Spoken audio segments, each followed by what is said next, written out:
Only a life lived for others is worth living. Unfortunately, in today's society, we often forget this advice. I'm going to tell you about a friend of mine, Autumn, who lives her life in this way. I have a couple of examples, but I really feel like Autumn lives her whole life in this way. I'm going to share with you 2 examples of how Autumn is a case of a life lived for others.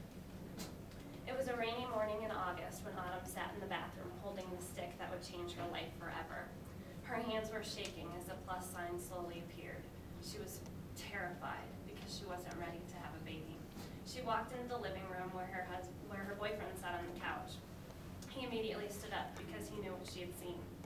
He came to her and held her, and he told her, "No matter what, I'll support you." She decided in that moment to be selfless and to give up her freedom and raise her baby. This was Autumn's first selfless choice.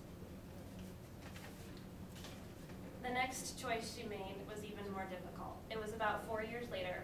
She was in a hot taxi cab in the middle of July, and the taxi driver was frantically trying to get a very pregnant Autumn to the hospital before she delivered.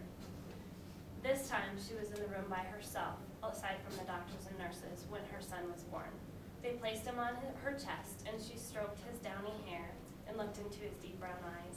She began to cry because she knew she was about to make the most difficult choice she will probably ever have to make. She decided that the best thing she could do for her son would be to place him for adoption. So she told the doctors that she wanted them to look into adoption agencies. This was Autumn's second selfless choice. A life lived for others. If we all lived this way, I can only imagine what kind of world we would live in. Autumn's 2 choices were extremely different, but they both show how it was an example of a life lived for others.